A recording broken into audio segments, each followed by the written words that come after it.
The Dallas Stars were back home last night and they treated the hometown fans to a 3-2 victory over the New York Islanders. And on today's show, we will talk about that matchup, talk about the secondary scoring that we got from the Stars' second line, talk about the grittiness and toughness of this team and how one player exemplified that last night.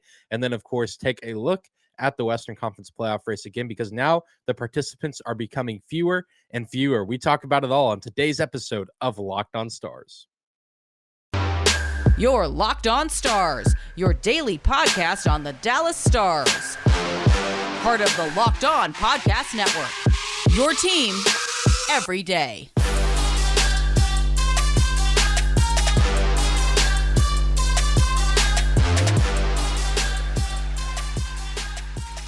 Howdy, Stars fans. Welcome back to the Locked On Stars podcast, the only daily podcast covering the Dallas Stars, part of the Locked On Podcast Network, your team every day. I'm your host, Dane Lewis, your local expert on all things Dallas Stars hockey, credentialed member of the Dallas Stars media, coming to you on this Wednesday, April 6th. And whether this is your first time here or you are a recurring listener, thank you for stopping by today's episode of Locked On Stars and for making us your first listen of the day. Remember, we are free and available no matter where you get your podcast at, whether that's on your favorite podcasting platform and on YouTube. Be sure to hit that subscribe or follow button wherever you're listening. But without any further hesitation, let's jump right into last night's game. A pretty thrilling one and a pretty close and intense game, a grinded out matchup similar to what we saw back on Long Island in March whenever these teams met up for the first time this season.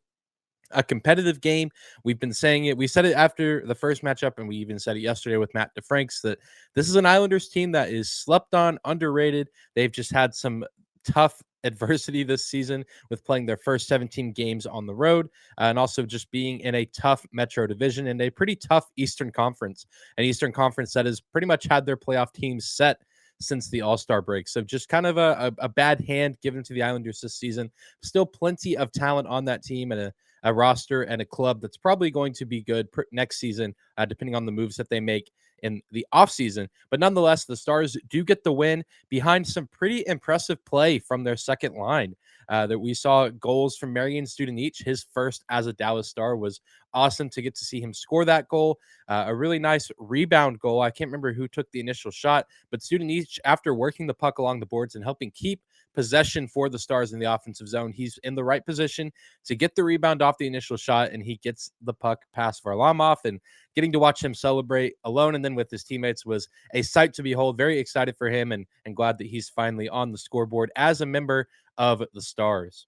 We also saw Tyler Seguin get his 20th goal of the season off of a deep, deep shot from Joel Hanley from the top of the offensive zone. Seguin positioned very well in front of the net, and it caroms off his body. And Jamie Benn, not to be outdone, he does get credited with an assist on the Studenic goal, as does Miro Heiskanen. And I'm not sure how often we're going to see this trio again, or if, even if we do see this trio repeatedly for the rest of the season and in the postseason. I don't know if this tonight, the Tuesday game was a flash in the pan, but they looked fantastic on the ice against the Islanders. I mean, 14 shots on goal between the three. All three players were +2 on the plus-minus scale, and really just great work all around. I mean, they never took any plays off. They never took any shifts off.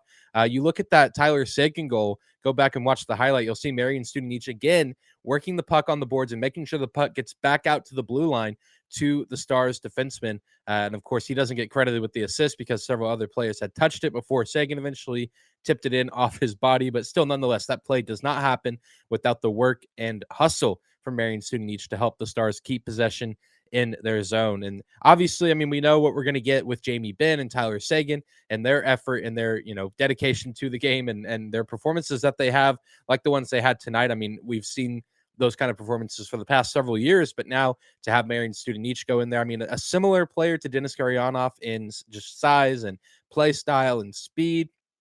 I think they complement each other really nice. And I know there's a lot going on with Dennis right now of, getting scratched and not playing. So if he does come back up into the lineup, I don't know if he'll get put back with Seguin and Benn, or if after tonight, the coaching staff decides to keep Studenic with Seguin and Jamie Benn. Really, really curious to see how that shapes out. But the Stars, we've been saying it all season. It's been a storyline for the entire year that they're in need of secondary scoring. And, they found different trios at times or pairings that have worked, but nothing has ever really stuck. And so this is something that if we can continue to see this trio play and maybe let them get a little bit more chemistry going, I think that could benefit the Stars greatly going into the final stretch of this season, because they really do need to find what works well for them as far as lineups and fits and chemistry, and then kind of stick with it. Because, once you get to the playoffs, that's really, the name of the game is having your guys ready, consistency, and not really having to change too much by the time you get to the postseason in any sport, but especially hockey. You'd kind of like to have, your ideal lineup set in stone. And then, of course, you'll have to adjust and, make changes as series go on, because the other team is going to make adjustments and changes as well. But you at least want to know what you have. And, maybe if you don't trot out, the exact same lines from the regular season early in the playoffs, at least that you have in your back pocket something that you can go to that has worked in the past. So I'm curious to see, especially with this Thursday matchup coming up against a red hot Maple Leafs team, more like a red hot Austin Matthews leading this team in blue and white. I'm curious to see if that offensive trio, one, stays together, and if they do, how effective they can be and trying to help keep pace with a Maple Leafs team that's probably going to go for at least 3 or 4 goals in this matchup against the Stars at home on Thursday. But really good stuff from the second line. I mean, no scoring from the top line tonight, which they're traditionally very good at home, but maybe just having to get reacclimated. I have no doubt that we will see them back on the score sheet in the near future, probably even on Thursday night, because we are going to need all hands on deck in that game against the Leafs. But after a quick break and a word from some of our sponsors, we will continue to talk about this game and the biggest storyline and my biggest takeaway from this game that, kind of is the summation of the Dallas Stars for this season and really the past 2 years.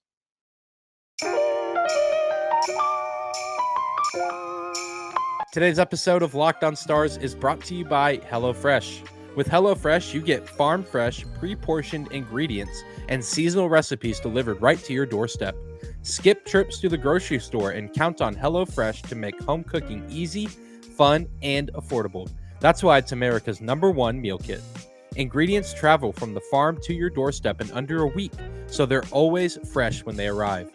All without a trip to the grocery store or farmer's market. It's all about convenience with HelloFresh. Not only do the ingredients come pre-portioned so you're not overbuying or wasting food, but it's easier than ever to get filling meals on the table in a snap with options like family-friendly or quick and easy recipes. Go to HelloFresh.com/LockedOn16 and use code LockedOn16 for up to 16 free meals and 3 free gifts. Again, that's HelloFresh.com/LockedOn16 and promo code LockedOn16 for 3 free gifts and 16 free meals. HelloFresh, America's #1 meal kit.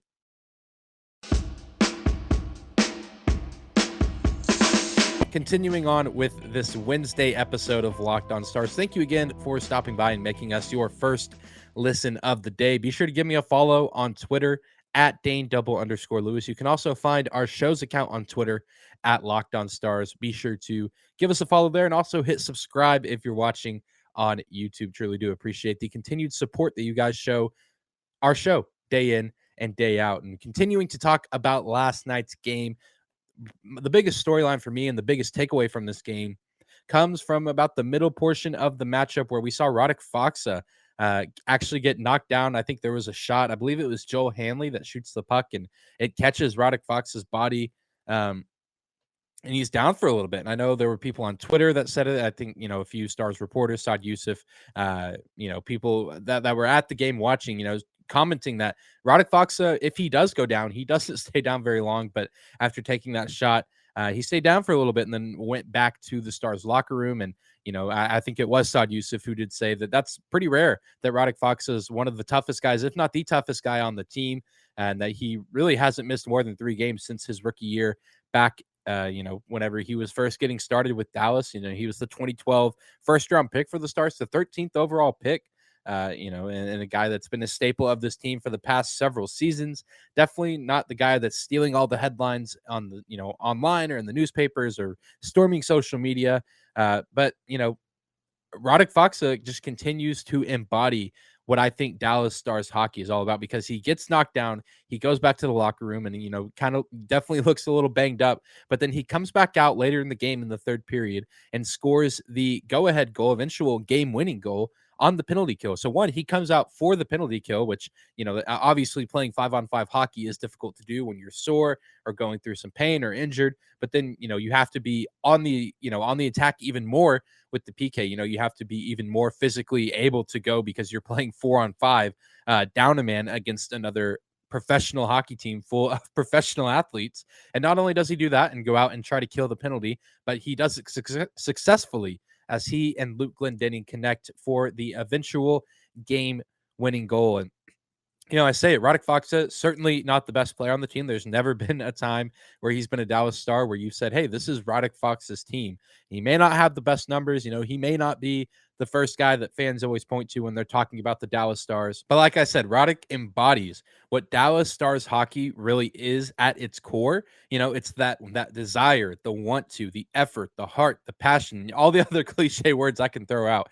I think last night in that moment, Radek Faksa just embodied that perfectly and is kind of, that's the story of the Dallas Stars. Really, if you look all the way back to when they were in the bubble in Edmonton back in 2020, getting knocked down, getting roughed up a little bit, but, not running from the adversity, not running from the fire, but running to the fire, running into the fire, saying, hey, I'm not scared of anything. I'll take you on. I don't care what team you have, who's on your team, what the deficit is on the scoreboard, or even if we have the lead.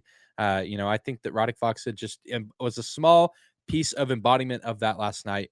I have no doubt in my mind that any of the other guys on the Dallas Stars roster would have done the same thing. This group has been through so much in the past 2 years. The season gets shut down. They're in Edmonton in this bubble for months and months because they started all the way at the round robin and stayed all the way through the Stanley Cup finals. And then even last year, so many injuries and call-ups and COVID, weather, just a bang season that kind of, took the world by storm just a few months after they were in the Stanley Cup and barely even had time to heal themselves and be prepared. Yet they still almost made the postseason. They were in a similar spot that they're in this year where they were still very much in the playoff race in the late stages of the year. And they're doing it again, but now they have a healthier roster. They have a team that plays much better in overtime. Last time the Dallas Stars were just atrocious past 60 minutes, but now they've overcome that and they hardly ever lose in overtime or even in shootouts. They're almost just a solid bet. You bet for the Dallas Stars to win in overtime if the game ever needs extra minutes. And, if I'm any of the other teams in the Western Conference, I do not want to play the Dallas Stars in the postseason. If I'm Calgary or Colorado, I am praying that the Stars do not make the playoffs. If I'm those teams, I would much rather play the Vegas Golden Knights or even the Nashville Predators because this is a team that is battle tested. They are not scared of adversity. Nothing is going to strike fear into their hearts. If they make the playoffs, it's all right. Who's the first opponent? Top seeded Colorado, most points in the league, some of the best offensive talent, and a generational defenseman in Cale Makar. All right, cool. That's going to be the Stars' mindset if they make it into the postseason. Same thing with Calgary. Same story. Great goalie, great offensive weapons, a really great team that's caught fire pretty much ever since the All-Star break and has taken the Western Conference and the Pacific Division by storm. I know no one in that Stars locker room will quake in fear over either of those teams. And then if they play those teams in the first round and they get past, it's on to the next. Anyone in this division, all right, Blues, Wild, Stars are not, strangers to tough series and tough games against those teams, or even the LA Kings or Edmonton Oilers, whoever it is. I know that the Dallas Stars will be prepared and that, if they make the playoffs, if they continue to fight and get themselves into the postseason, and even if they don't go that deep into the playoffs, I can guarantee you that they will not go down without a fight and they will not go down without making things interesting because they've done that all season.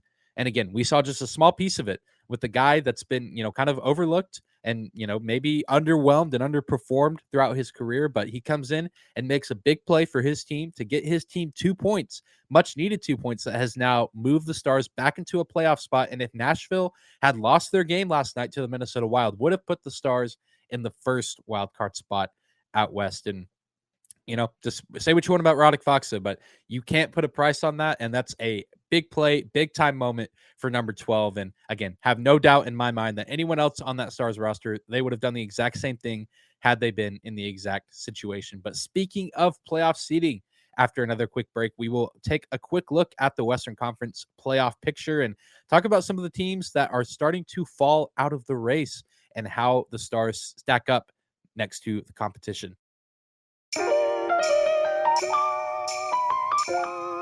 Today's episode is also brought to you by Shady Rays. Shady Rays is an independent sunglasses company that gives you the features of $200 sunglasses for a fraction of the price. That means polarized lenses, well-constructed durable frames, and premium high-end finishes. Also, something you won't find anywhere else is Shady Rays' insane protection program. Shady Rays includes lost and broken protection on every pair. They will send you a brand new pair if you lose them, no matter what happens. Give them a try, and if you don't like them, you'll pay nothing. It's as simple as that. Plus, 10 meals are donated to fight hunger in America when you shop with Shady Rays. Exclusively for our listeners, head to shadyrays.com and use code LOCKEDON to get 50% off 2 or more pairs of polarized sunglasses. That's code LOCKEDON for the best deal of the season. 50% off 2 or more pairs of Shady Rays sunglasses. Backed by over 150,000 verified 5-star reviews. Guys, can't recommend them enough. I got my own pair of Shady Rays sunglasses right here if you're watching on YouTube. They are fantastic, polarized, really great to wear in the sun, very comfortable. They fit well. They look great. Cannot recommend them enough. Go check them out. Today's episode is also brought to you by Built Bar. All Built Bars are covered in 100% real chocolate. Low calorie, high protein. Replace your candy bars with Built Bars. They are better for you. A typical candy bar can be anywhere from 200 to 300 calories. Most Built Bars, however, contain only 130 calories, 4 grams of sugar, 4 net carbs, and 17 grams of protein. Mint brownie, coconut almond, and a new flavor for this month with white chocolate cookies and cream. They are all delicious, and new flavors are coming out all the time. At Built Bar, they are all about the taste. They make it taste delicious first and then figure out how to make it healthy. And I don't know how, but they pull it off every single time. Go to Built.com right now and use promo code LOCKED15 for 15% off your order. Again, use promo code LOCKED15 for 15% off your order at Built.com.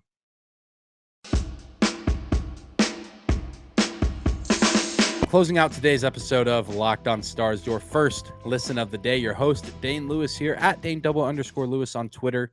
Be sure to give me a follow there if you do not do so already. And ladies and gentlemen, the Western Conference playoff picture is getting tighter. It seems like maybe some of the competitors are falling out of the race slowly but surely, which you always anticipated would happen. It was just a matter of who would be the ones to fall. And you take a look at the standings right now after Tuesday night's action. The Nashville Predators sit with the first wildcard spot at 84 points. Right below them, the Dallas Stars with 83. Right below them, the Vegas Golden Knights with 82. But then there's a considerable drop-off. The Winnipeg Jets, 76 points, and the Vancouver Canucks with 74. And these were teams that really, you look back even a week or 2 weeks ago, were just right there in the thick of things, with some of them within like a point or two of the Stars and the Golden Knights, and really not that far out from Nashville for that first wild card spot. So it's kind of insane how quick things can change. And, it kind of at this point, it feels like a lot of things would have to go right for the Canucks and the Jets to make it into the postseason. And I just don't see that happening, especially now with the Canucks. I know I was kind of almost singing their praises after they beat the Stars for the second time this season.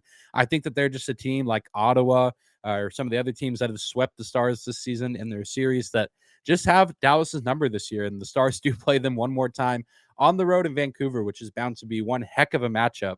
But even Winnipeg just seems wildly inconsistent and can't really find an identity this late in the season that isn't, hey, let's hope Connor Hellebuck can help us win some games and rely on some of their top offensive players. So I just don't think they have quite enough to get past either Vegas, Dallas, or Nashville. So I really think now that we're down to kind of a 3-team race, and it's 2 Central Division teams and 1 Pacific Division team, and it's just shocking with Nashville. Many, including myself, had them winning the Pacific Division, and now there's a chance that they might not even make the postseason, and they're probably not even going to be top 3. It'd be a stretch, somewhat a stretch for them to make the postseason at this point, given their competition, but also, really just getting a top 3 spot in the Pacific Division has to be out of the picture for them. And, Dallas is in a great spot because they still have 2 games in hand over the Golden Knights, and they absolutely need to take advantage of those. And that's going to be easier now that the majority of their games are at home, only 4 more road games. And one of those in Chicago should be a somewhat easier game. And then that road trip to Western Canada will be a tough matchup with the Canucks, Oilers, and Flames. But the Stars, like we said in the last segment, built for adversity, and I think that they're going to handle that challenge well. But Vegas, they have a pretty difficult schedule as well. They will also travel to Calgary and Edmonton one more time this season, as well as Dallas at the end of the year. And then their very last game of the season will be in St. Louis against the Blues. Those are all playoff teams. And they do have a home game later in the month against the Washington Capitals at home. And then the rest of their games, whether home or away, are against non-playoff teams. But still NHL teams that, could still get a win against a playoff caliber team on any given night. And the Stars also have a pretty tricky schedule. They do have some favorable matchups as far as opponents, but also, again, favorable in the sense that they have the majority of their games at home, where they are 22-9-1. And their one overtime loss, of course, came to the Vegas Golden Knights way back in October and the early stages of the season, a game that they probably should have won and probably shouldn't have even gone to OT. They allow Vegas to score in the final minute of the game on a 6-on-5, and then, of course, they lose in OT. Very frustrating loss at the time, and was pretty telling of the Stars early in the season. And so, really, you look at it, the Stars just need to take care of business in their home games, play their absolute best in front of the hometown crowd. The top line really needs to get rolling again at home and find their comfort zone at the AAC. And then, of course, if the second line of Benn, Seguin, and Studenic want to become a mainstay and really put up some big numbers, can't complain there. John Klingberg's hitting his stride. Miro Heiskanen's back in the lineup. Jake Ottinger is still playing at a fantastically high level and is looking to be prepared to carry this team on a deep postseason run. And so I'm excited to see how this Western Conference playoff race finishes out now that the crowd is starting to thin a little bit. And, it's down to the last few fighters in this weird boxing ring that we call the Western Conference in the regular season. But that's going to do it for today's episode of Locked On Stars. Thank you again for making us your first listen of the day. Remember, we are free and available no matter where you listen or how you listen. Be sure to hit that follow button on your favorite podcasting platform or the subscribe button on YouTube, and also give us a follow on Twitter. You can find me at Dane_Lewis. You can also find our show at Locked On Stars. Be sure to tune in tomorrow as we will be previewing the matchup between the Leafs and Stars that will be going down in Dallas. The Stars looking to get a little bit of revenge, but that's going to be easier said than done as Auston Matthews has the Maple Leafs rolling right now. They are a tough team to beat and a tough team to stop offensively. Going to be a fun one, and we'll get you ready for it with tomorrow's episode. But we'll see you there, Stars fans. Have a great Wednesday.